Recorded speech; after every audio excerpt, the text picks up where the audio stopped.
están? Bienvenidos a una revisión nueva de Planeta Futuro y vamos a comenzar con una gran noticia, con una innovación chilena que podría ser una excelente noticia para muchos y muchas, sobre todo también para los niños. Todos conocemos ya lo que son los exámenes de PCR y quizás lo más desagradable que tiene, hay que decirlo, es este momento de la toma de muestra, ¿no? Este famoso hisopado nasofaríngeo con estas tórulas que a uno le ponen ahí por la nariz. Y no hay que mentir en esto, no es muy agradable la verdad. Es el mejor sistema que hay para hacer el examen de PCR, pero hay que soportarlo y además también requiere de personal especializado que tome justamente esta muestra. ¿Cuál es la noticia? Bien, una empresa chilena ha desarrollado el primer test o autotest que utiliza saliva. Es una autotoma de muestra.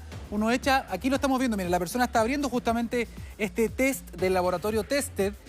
Viene un frasquito aquí de plástico y la persona entonces toma la muestra, ella sola, lo puede hacer sin ayuda de un especialista, echa un poco de saliva y este dispositivo se llama EZ-FUN o EZ-FUN. ¿Cómo funciona? ¿Para quién está hecho? Considerando que vamos a tener que seguir haciendo muchos exámenes PCR de aquí en adelante. Escuchemos.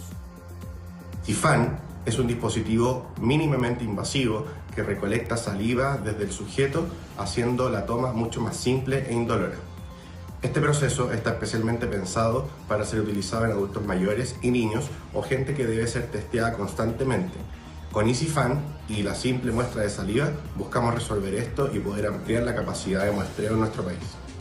Hay un líquido adentro de este dispositivo que asegura la estabilidad de la muestra. Eso es súper importante también. Otra cosa relevante, esto ya fue validado por el Instituto de Salud Pública y tiene un alto nivel de sensibilidad, un 90%. ¿Y cuánto es la especificidad? Un 95%. Son buenas noticias también y esto ha surgido desde la industria nacional. Una buena noticia sobre todo, por ejemplo, si usted está pensando en mandar a su hijo o a su hija pronto a clases presenciales, probablemente van a tener que hacer toma de muestras para PCR de manera periódica.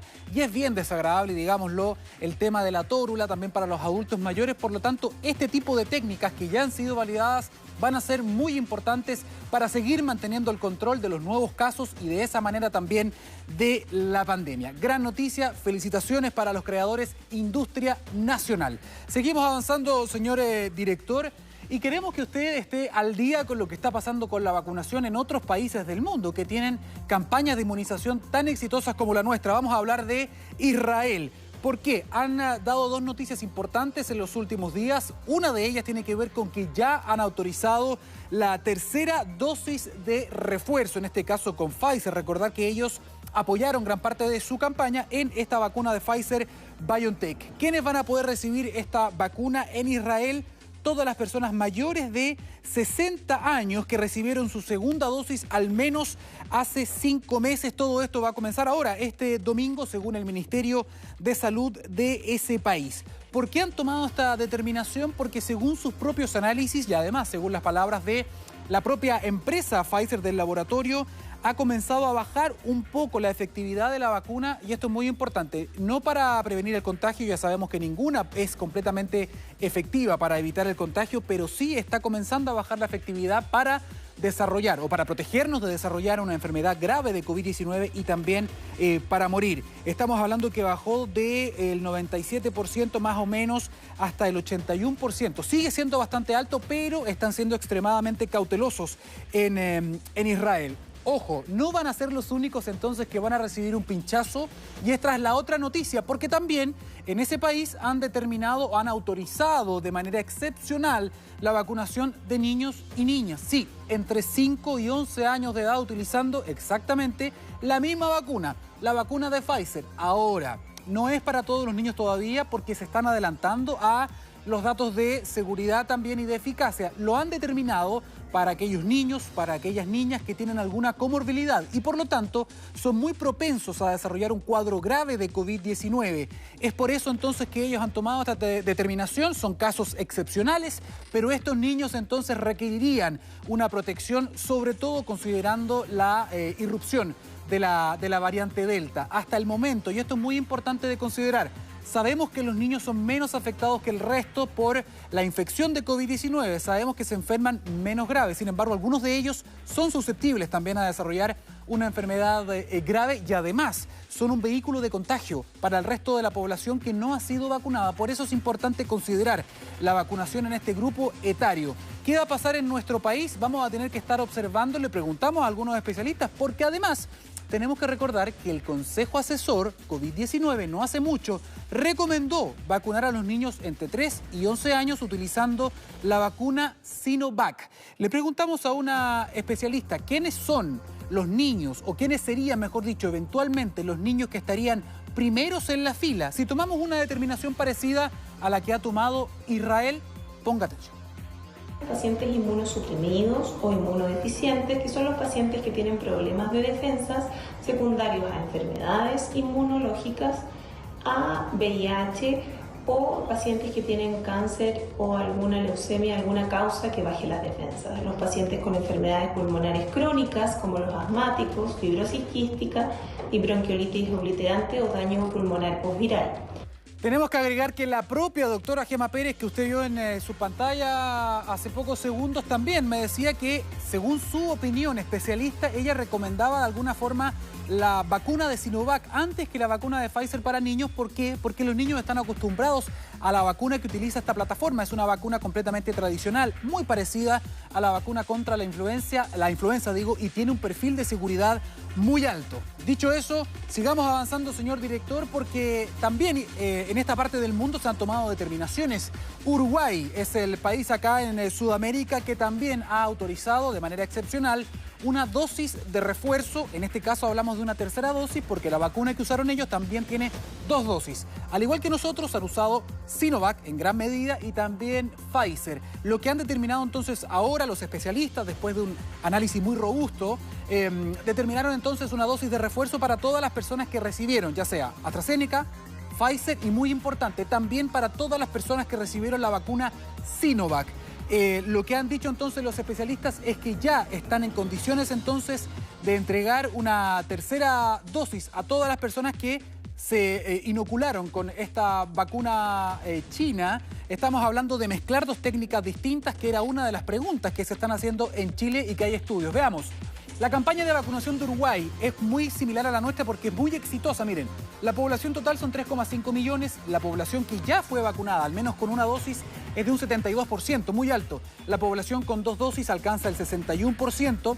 Los casos activos que tienen ellos ahora, hoy día, son 2.467 y el promedio de muertes en Uruguay la última semana son 6 personas. Hay que recordar que no hasta hace mucho Uruguay tenía el nivel más alto de muertes diarias por COVID en esta parte del mundo, y esto ha sido un éxito debido en gran medida a la vacunación. Así que es una gran razón también para que nos sigamos vacunando cuando corresponde, cuando el calendario lo diga, y para no escuchar sandeces, ¿no? Burradas respecto de las campañas anti-vacuna.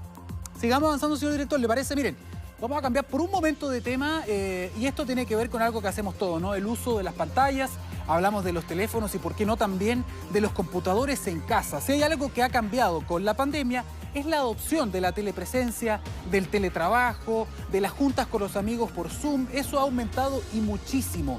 Si antes pasábamos mucho tiempo con algún dispositivo móvil, ahora le sumamos los computadores y por lo tanto tenemos varias horas del día frente a alguna pantalla.